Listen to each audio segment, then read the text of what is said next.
Hello and welcome to Texans Talk Money. I'm Kyla, your host and a peer financial coach at Texan Smart.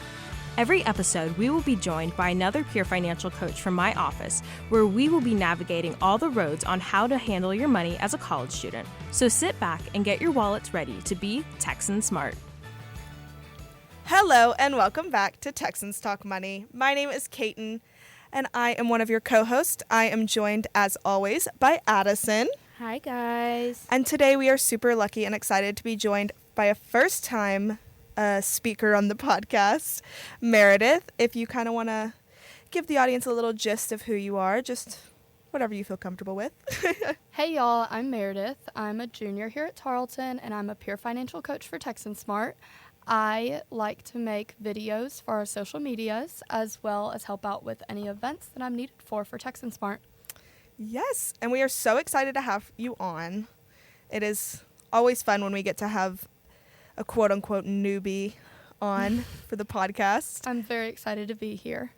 So today we are going to be talking about something that almost every college kid does, or at least has to think about by the time they hit their senior year, and that is going to be renting and leasing. I know so many of my friends rent apartments or houses or townhomes, whatever it may be, but not everybody really understands kind of what that entails. So that's what we're here for today. We're going to kind of get into that. If Addison, you want to slide us in?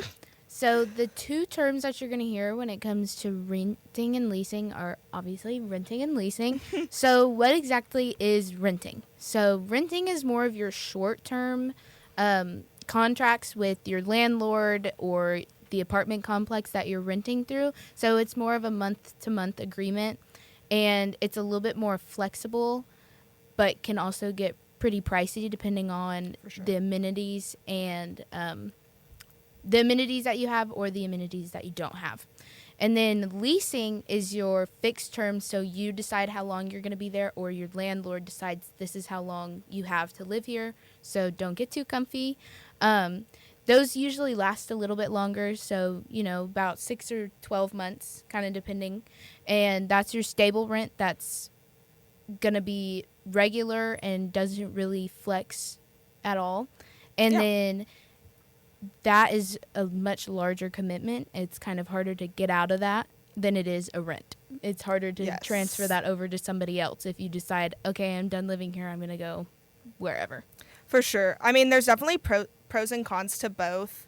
As you said, renting, you have more of a flexibility to move. Let me backtrack a bit. You will hear people use these interchangeably. And, I mean, you can because you do pay rent when you lease. But they are technically two different things. But if you ever hear them come interchangeably, they're not technically wrong. They're just, they have their own definitions. But like you said, the renting month to month has more flexibility when you want to move. But you do typically have a higher monthly cost just because they don't have the security that you're going to be there for as long. So they have to make their money where they can. It's very good for your temporary housing needs. So, like, let's say you have an internship over the summer and you just need to rent for 3 months. Sometimes you can find people who do monthly rents, and that is the situation where you would need that. We around here, at least for me, I lease, and I think that's how most apartment complexes and houses, at least in the Stephenville area, do it, as far as I've looked into. So that you're typically locked into your price for the term, whether that be a 6-month or a year-long lease, however your landlord and you work it out. I'm typically on a year-long lease. I think, Mare, I know you do a house. So I lease my house for a year at a time, actually. Yeah. So my rent does not fluctuate. It is locked in for that whole year's lease, which I appreciate a lot because I'm not blindsided whenever it goes up or anything like that. I always know exactly what I'll be paying and when I'll be paying it. Yeah, it's so nice. I don't know how people I don't know how anybody could go from paying a pretty smaller amount of leasing to $1,000 extra, and you're like, hello? Where did that come from? 100%. instability of that would spook me, but I totally understand where it can be useful. I think the landlords around here really like these college kids and don't want to scare them off. So I appreciate that.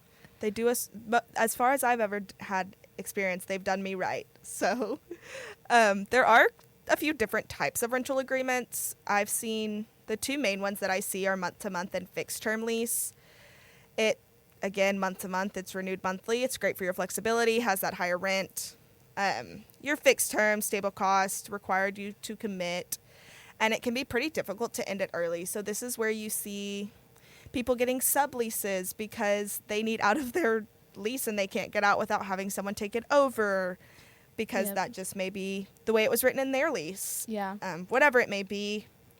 It can be hard. It can sometimes dink your credit because you have to break that lease, which is never any good, but sometimes you got to do what you got to do, I guess. You always have more specific little tidbits in your leases than you do a rental agreement, just because a lot of the time you're going to see lease on a house, so that's somebody's property that they own and they're giving to you.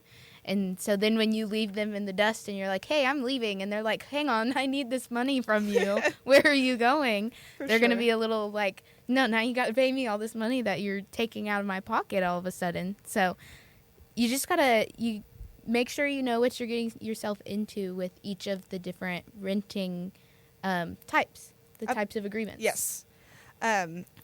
Speaking of kind of being done, I know getting done, getting started, whatever it may be, there's a few key terminology points that like you'll hear consistently, being security deposit, utilities, cosigner, all the words that sound big and scary, but that's what we're here for today, is to kind of break them down. So Mare, if you want to hit some of those points maybe.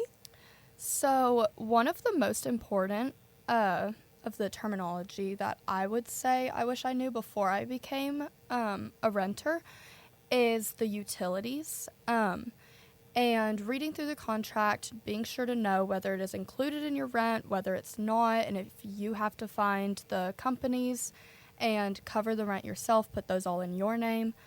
Another thing to think about with utilities is how many roommates you have, how many ways that the utilities will be split up, whether you have it by 2 people or by 4. It can definitely make those prices fluctuate, as well as the size of your house. If you have a larger home, you're probably going to end up paying for more with electricity and such, because you do have more home to be heating or cooling.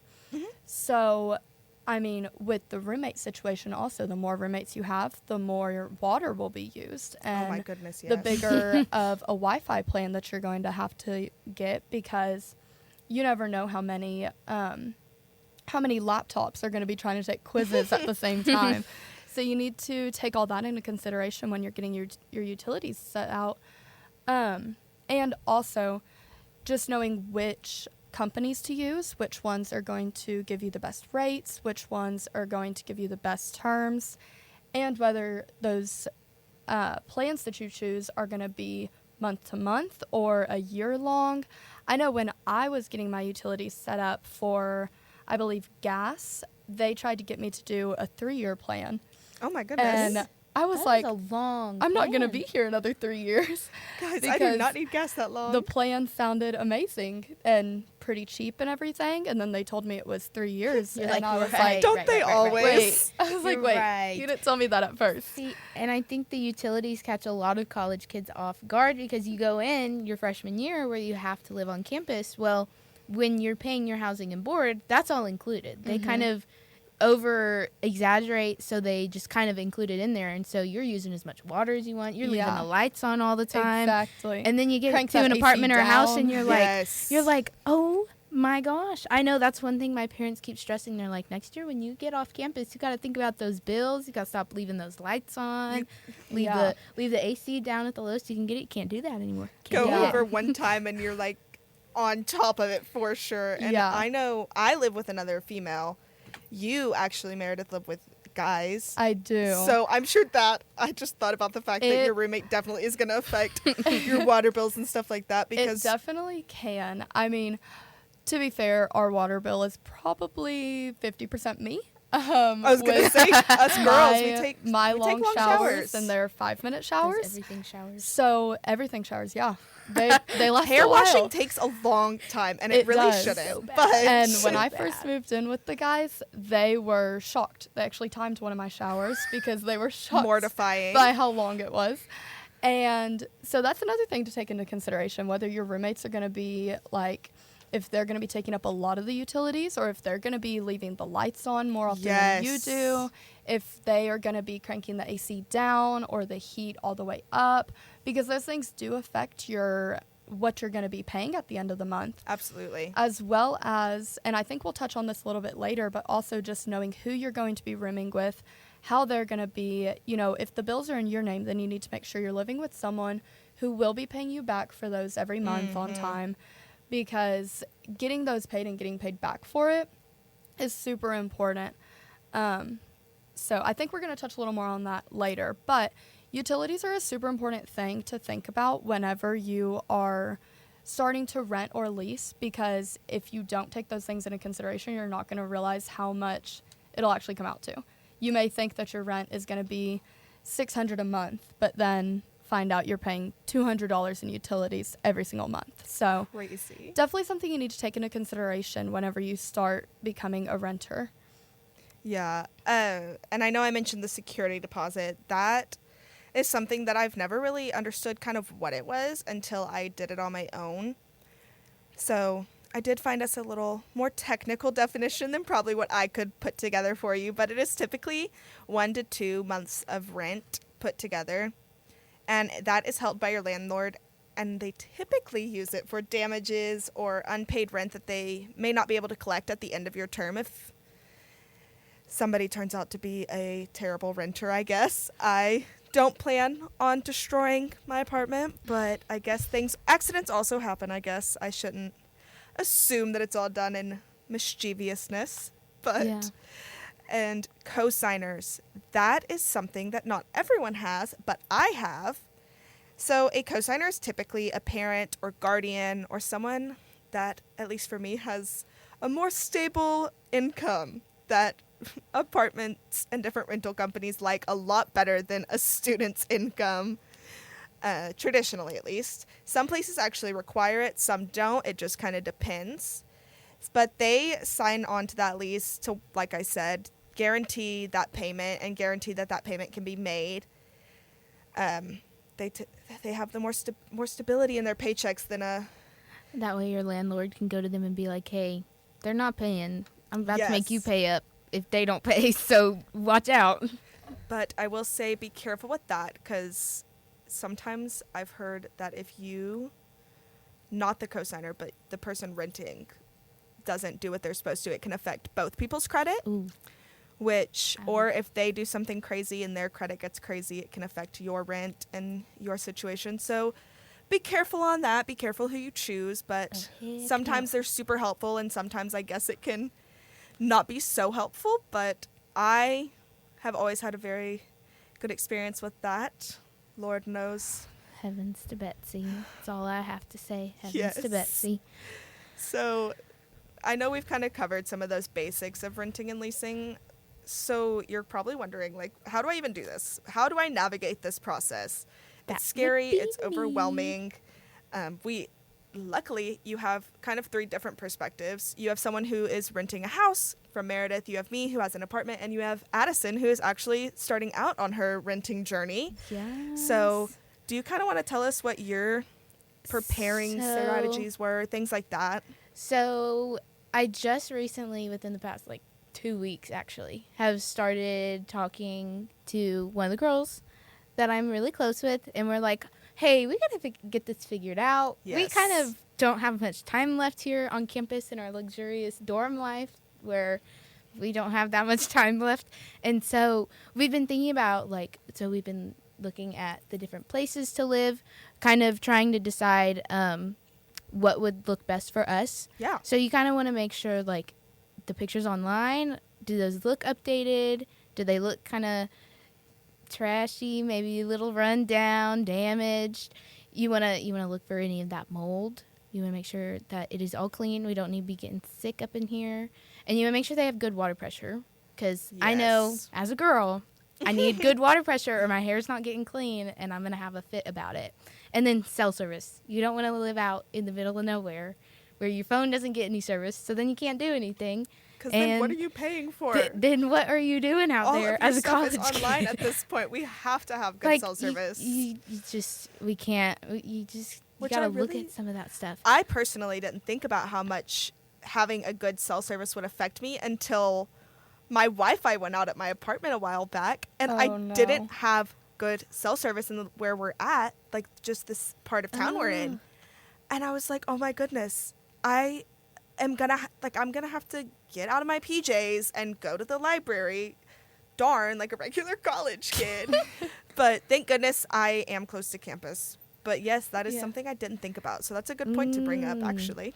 And then you want to think about, what the rent may be. You don't want to be like, oh, this place is super souped up. It's nice. It's got all this nice stuff. And then you get there and you're like, I can't pay any of this. I don't know what I'm doing here. So you want to make sure that it's only 25 to 30% of your monthly income. Yes. And that you're also thinking about what your utilities and any other fees you may have, such as maybe a pet fee if it's pet friendly, or if they make you pay separately for internet or anything. So you want to take that into mind. That way you don't go somewhere that's charging you $900 a month, but you can only afford $550 a month. You don't want to go in there and be like, where do I get this extra $400 that I need? And you just want to make sure that you're also living somewhere that's close to campus. You don't want to live 20 minutes away, but you don't want to, and if you're also not looking to live right on campus because you're like, I want to get away from all this. Like if you want to be a little bit more secluded, make sure it is a cost saving so you're not spending a bunch of money on gas, and then also make sure that it's convenient for you and maybe anything that you're involved in. Yes, for sure. I know we looked at a few places on like theapartments.com and things like that, and the rent sounded great until I realized I had to furnish it. I had to pay the utility bill on it, all of those things. Yeah. I think another thing about that is, because we are all college kids, making sure that you're close enough to campus, because we all know how the parking situation is here. Oh my goodness. So having a place that is so far away from campus that you're having to make a, let's say 15, 20-minute drive before your 8 a.m., that can be a lot. Are you really going to get up? That's always the question. Yes. Yeah. Live where, if you're a late riser, don't live far away. Yeah. And think about school zones. Think about those school zones, especially with those 8 a.m., 9 a.m.s. If you're having to drive through a 20-mile-per-hour zone, that's extra 5 to 10 minutes on your commute to school. My entire commute, if I don't go on Washington, is a school zone, which is kind of insane, but yeah, finding happens. somewhere that is a convenient location is definitely something to take into consideration. It honestly could be worth the extra $50 rent at the end of the day, because you are getting to save a little more on gas or the convenience of your time and the convenience of parking, especially. That's definitely something to take into consideration too when you're searching for a rental property. I know I did. The biggest thing is looking at your lease. Look at all of the different restrictions, the qualifications. You make sure that they're not going to be like, oh, by the way, you actually can't rent out this apartment because you have a terrible credit score, or we need something physical to prove that you're not going to dupe us out of all of our money. So you want to make sure that you look at all the terms and conditions and the subletting, when you're going to have to renew, how often you're going to have to renew, what all you're going to need when you sign that lease. And then what it's going to be like if you unexpectedly have to break your lease, or you're like, I got to get out of here, I need to go, but do I have to put up with it for just a little longer because breaking my lease is going to tank me? For sure. It's a lot of words. I know it is, but I guess that's part of adulting at this point. We have to read it. We have to read the long words. The scary Yeah. things. If you don't understand, look it up, ask questions, because it's going to be way worse if you come 6 months in and they're like, haha, surprise fee, but it's actually not a surprise fee. You was in your lease and you just didn't read it. Yeah. Google will be your best Or friend. even with whether your lease is by room or by the total of the property. Oh my goodness, That yes. could be another thing that can get you, because if your roommate decides to move or can't make their rent or any of that kind of stuff, if your lease is not per room, then you're going to end up having to pay for that, because you're going to end up having to pay for their extra that they can't make. Yes. So that's also another thing to look for, because I'm super fortunate that my lease is by room. So not that any of us are moving anytime soon, but if we happen to, then it would be fine for the rest of us who are there, because we wouldn't end up having to cover anyone else's rent. So that's another thing to look for, because if you can get a lease like that, it's definitely a good thing, because worst case scenario, you won't end up having to pay double the rent because your roommate can't make their rent or anything like that. So Most definitely. another thing to just keep an eye out for when you're reading through that big, long contract that you have to sign. It feels like you're reading the Constitution. I It promise does. you'll survive. I think mine was 18 pages. They get a little wild, but also they have to cover themselves. You need to read it to make sure you cover yourself later Yes. on. All the things. And as you read through, make sure you, like I said, you understand, you ask those questions, because you need to understand your deposits and your fees, especially when you end up going to sign the lease. So you need to know how much is due up front. How much is due when I sign this paper? Is it going to be just first month's rent? How much is my security deposit? All of the things. Will you get it back after you move out? Yes. What is actually covered by the security deposit? All of the Just above. Ensure that you are well informed for yourself and your own safety. That feels like the wrong word. Financial But safety. Financial safety. Financial yeah. safety. It applies. Okay. Another thing, insurance. Crazy. You wouldn't think you would have to think about it, because, what do you mean? I'm only in college. Renter's insurance. Insurance is a Some scary places, at the place I'm living currently, they have an option where they offer renter's insurance through them. You can pay a little bit extra onto your rent and they will cover it. I personally opt out of that and chose to go through a insurance company that we know and do renter's insurance that way. But it is super important to at least consider renter's insurance if you're not required to have it. I'm sure a lot of places require it at this point. Don't quote me. But that is just to kind of cover your personal belongings in case of like theft or damage. If your house floods, your house floods, anything like that, you can find the right policy to cover it. I'm no insurance expert, but it is important to have. It's always a good thing to look at. I have it. It's just something we unfortunately have to look through. You can search for a good insurance policy the same way you did your utilities and all of those things. It's just one of those tedious little things you have to do.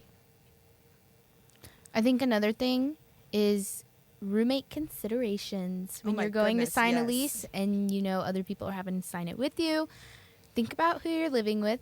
If you have moments when you're with them and you're like, oh my gosh, I can't stand you, I need to get away from you, maybe don't live with them. Yeah. Maybe don't live with them. I know the girls that I'm talking to about living with, we were like, maybe we can find a fourth person. But we kind of given up on that because we're like, we're all a little extra, and it's kind of hard to find a fourth person that's really extra and isn't going to, despise us. So we've kind of Yes. been like, maybe we'll just stick to ourselves. We won't do that to somebody else. 100%. Yeah. It's also super important to, get a person that you're living with who you know that you can, how do I word this? Rely on? Trust to Like, pay. If you have to hash it out for that's the a fair betterment point. of the Yes, house, yes. then you can do it and you can move on. Because I know me and my roommates have gone through that. If one of us is not pulling our weight with the dishes or vacuuming or anything like that, we're able to tell each other, like, hey, step it up. Like, you haven't done the dishes in a week or two. Come on. And then we'll get that reality check. We'll step it back up, and then we'll move on. And we're still friends, and it's all fine. So I think that's another thing to make sure that you pay attention to when you are picking a roommate, because if it's not someone that you would be comfortable with having those hard conversations with, and then still being able to move on and go grab food together after, then maybe you should consider a different route, because it's super important to just be able to have those conversations for the betterment of the house, because at some point those conversations will have to be had. As well as, like I said earlier, making sure that everyone is able to take care of their portion of the bills, because especially if they're in your name, you need to make sure that everyone is able to pay you in a timely manner. Shared things like trash bags, paper towels, toilet paper, those things are split among the house. That's another thing to consider, that you're going to have to be splitting with everyone, making sure that everyone is pulling their own weight with that. Unless you choose to store your own toilet paper in your room. I mean, you could just bring it out to your bathroom each time if you want to. But just making sure that you live with someone who is on the same page as you about everything is definitely something to take into consideration, especially with your lifestyles. Like, if you are a night owl and they are absolutely not, maybe consider a different route, because you don't want to be keeping them up all night. You wouldn't want them keeping you up all night if it was the other way around, or waking you up super early in the morning. Just making sure that you're living with someone who is on the same page as you about everything is super important to take into consideration. Yeah. Hard conversations will come up, and it's just inevitable. It's inevitable, but it has to happen those things have to happen for the betterment of your house. Like, if you don't have those hard conversations, then they won't realize, and maybe they didn't realize, they hadn't realized, like, oh, I haven't taken the trash out in like 2 weeks. But once you call them out on it, then they'll realize, and it'll be fine. In a respectful manner. Yes, in a respectful manner. And then it'll be fine. You'll go back to normal, and you can go eat at D-Hall together after, and it's all fine. Yes. At least that's how me and my roommates are. I know we've had to have those conversations a couple times, and then afterwards we're all fine, and it's cool because we're all on the same page about that. Absolutely. So we've covered kind of a lot, but we are just going to kind of close out the episode giving y'all some of these little tips and different things to think about that we either didn't think about when we were first doing it, or we know people don't always think about. So something that I didn't really think about until it came up onto me was pets. I have a dog that is my pride and joy, as I'm sure most people's dogs are, but that's my baby child. So pet fees, or is it a one-time fee? Is it pet rent? What happens if it's an ESA? Do they accept ESAs? Are there breed restrictions, weight restrictions, different things like that are all questions you should ask if you're planning to bring a pet. If you're not, then you're in the clear and you don't have to think about it, but it's still good information to know just in case you or your roommate later on decide to bring a pet into the house. All those goody little things. Another thing, parking availability. Is it good parking on site? Yeah.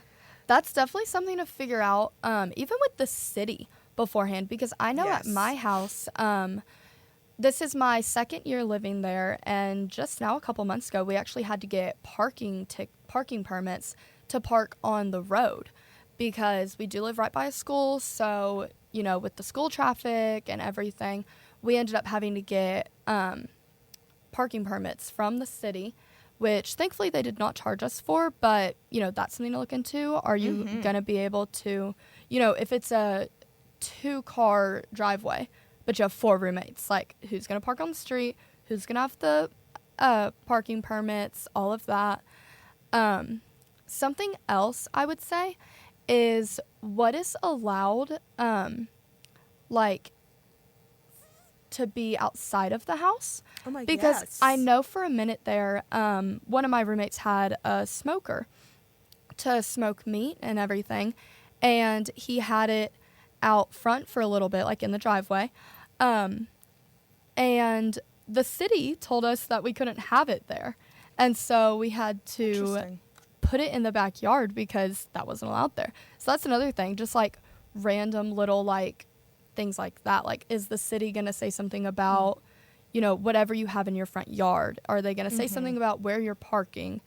Are they going to say something about how your grass is growing? I mean, like, it could literally be anything. I know one of the apartment complexes near campus has a parking lot, but if you're a visitor, you have to get a visiting pass, but they don't always give you a visiting pass, so you'll see people parking on the street, like back in the neighborhoods. So you want to make sure that if you're going to have visitors as well, that they'll be able to come and they're not going to get towed or ticketed every time they come and visit you, because then your friends won't want to come hang out with you, or they'll be like, no, we're not going to your place anymore. Yeah.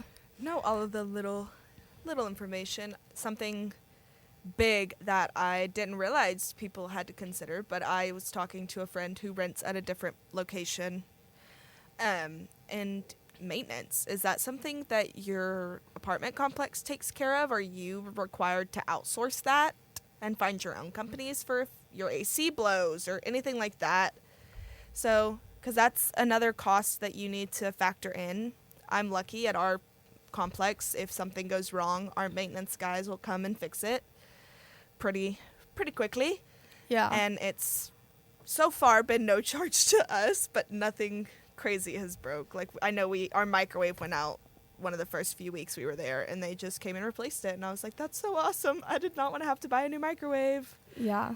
Another thing that I would say is smart to think about before you decide to rent, kind of like a hidden thing that you wouldn't really think about, but the appliances that you're going to have. Yes. Because, you know, are they going to have a fridge, a washer, dryer, a microwave? Are they going to have all that there already? Are you going to have to purchase your own and have it there? Are you going to have to start going to a laundromat? Like, you know, just knowing what that looks like beforehand, because I know thankfully my house came with all of that. Yes. But there was a second there right before I moved in, and I was like, oh my gosh, do I need to go buy a washer, dryer, microwave, fridge? Like, am I about to have to purchase all of this on top of security deposit, on top of rent? That was something that I definitely was kind of like scared about at first, because that can be a big purchase that you have to make. Washer, dryers, all of that. It can be super expensive. So that's definitely something to question about beforehand. And question, you know, am I going to purchase it and then keep it after I move out? Are my roommates and I going to split it? And then who gets it when you move out? You know, I mean, I know our TV that we have in the living room is all of ours. Like, me and my 3 roommates just split the cost of it. And when we move out, I guess we're going to have to rock, paper, scissors. duke it out for it. But that's another thing to think about. Those appliances, those split things you're going to have. If you decide to purchase couches together, who's going to get that at the end of when you're moving out? Who is going to, you know, pay for the majority of it? Things like that is definitely important to think about, and something that you don't really think about, especially when you live on campus at first and then you move to a house. Those things are already included. You already have the washer dryers in your dorm. You already have a microwave in your dorm. You don't really think about those. It's just kind of a given. And so when you move into somewhere, you don't really necessarily think about that at first. Absolutely. So I know we covered a lot. Does anyone else have anything they want to touch on before we send everybody on their way? No, but I will say this is going to help me and all of my off-campus living adventures I'm embarking on. So, well, I am glad one person is affected by the episode. That's always good. But yes, if that, I think that covers most of what we got going. Yeah. So, as always, thank you guys so much for joining us on this episode. Thank you, Meredith. We really appreciate you coming in. Of course. Anytime. As always, have a great semester. Be well, be ready, and be Texan Smart. Have a good day.